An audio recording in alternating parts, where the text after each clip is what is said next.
Okay, so Jamie Braun are alive after that cliffhanger from last week, and the bromance continues.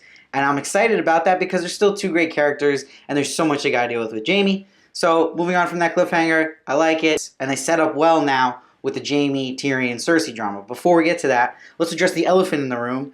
Gendry is back. We haven't seen him in forever, and if you don't remember who Gendry was, he was a blacksmith that Davos caught up with today, and he was Baratheon's bastard, and he decides to use the hammer as his weapon.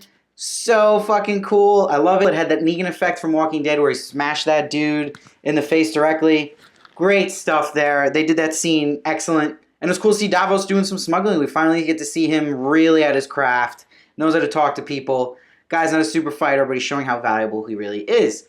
Then we see this Arya and Sansa tension really hitting a big turn this week because Arya has death eyes basically at Sansa this whole time, and Arya was coming on real strong there and had to chill out a bit. Like, I was on Sansa's side this episode because Sansa was doing what you should do, listening to the people she's working with, giving them a chance to talk, not cutting people's heads off. So it kind of showed how crazy Arya has gotten in a way, and the way she's just insinuating to Sansa, like, you kind of want power and maybe wouldn't mind if Jon died out there. It's like, maybe that's true a bit with Sansa, but Arya, back up. Like, that is really just too much to say to your sister you just caught up with. I love how her doing the cat and mouse game with Littlefinger shows now, okay, you cannot out-scheme Littlefinger, Arya, and she's got to just slow her roll. That's what we're seeing this whole episode with this over-aggressive attitude on Arya's part, biting her in the butt already, and Littlefinger, right when he opened that door and was like,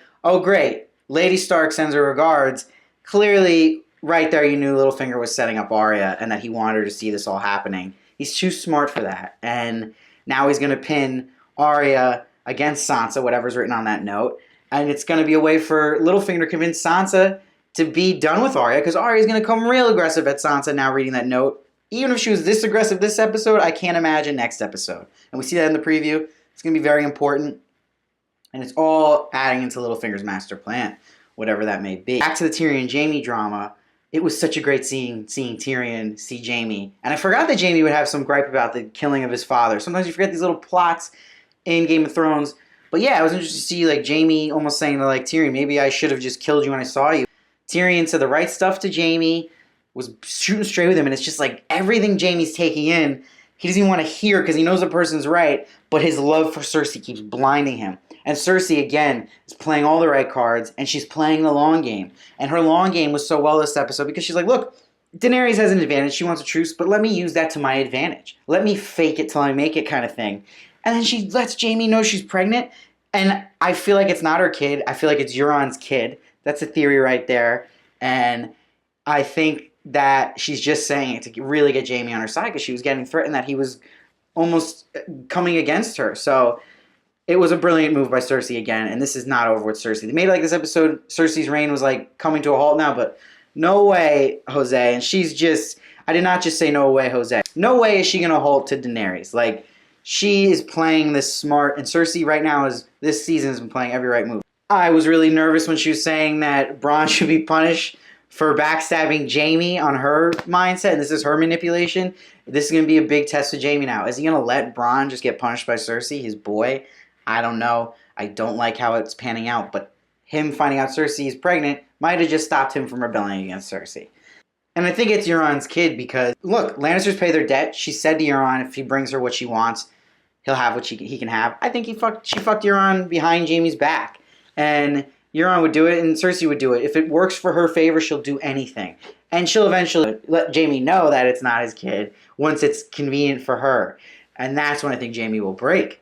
Now, Daenerys, on the other hand, had a very strong episode. I agreed with her burning the Tarleys.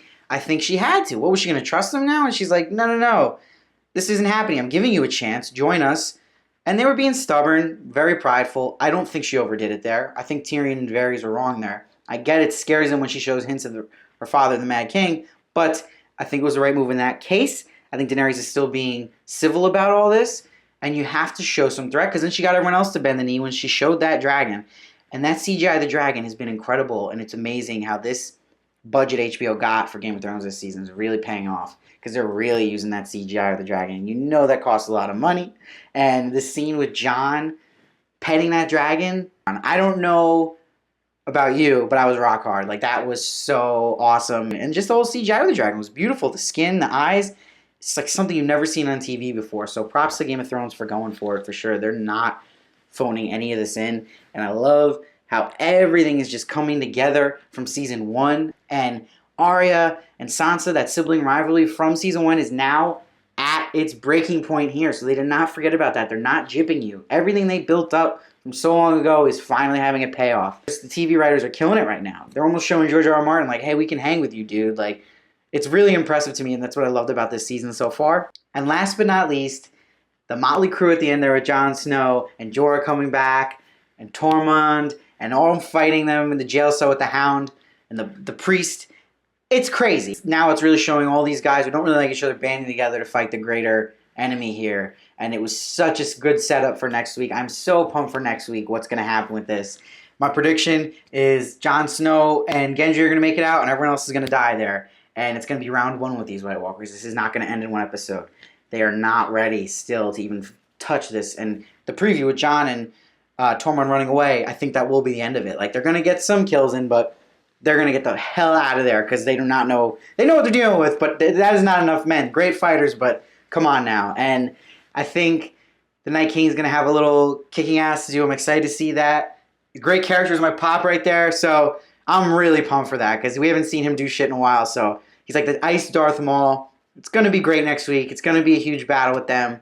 And yeah, this Arya Sansa stuff's really interesting, and they're getting into that next week. I think Bran has to intervene with this Littlefinger shit, or Littlefinger's going to destroy this. I think Littlefinger's going to end up on the throne at some point. I don't know if it's going to be by mid-season, but maybe in the beginning of next season. It's going to happen. His long game is the throne. Do not forget that. It's not just being Warden of the North or the King of the North with Sansa. He wants Sansa, and he wants to be on the throne, getting rid of Arya, getting rid of all his problems. He's going long game too. He's such a smart player in this, and he's going to be a huge factor in this Daenerys-Cersei maybe fake alliance they have for a bit, and Littlefinger with the White Walkers. He knows everything that's going on. I want to see where that ends up, but I do predict he will end up on the throne at some point. He won't finish there, obviously, but he will be there. I'm excited. I think that will come true. Thank you so much for watching my review. Please subscribe. I respond to every comment. Give me your thoughts, your theories. If you liked the episode, you didn't. I'm giving this episode, by the way, an 8.5. Solid. Really good. A lot of setup, but you need it. But yeah, subscribe. Keep coming back. I do every episode. I also review The Sinner, The Preacher, and a bunch of movies. And I have a bunch coming up for the fall I'm reviewing as well. And yeah, I'd love you to join and just let me know what you think. Let's get the conversation going. And keep coming back.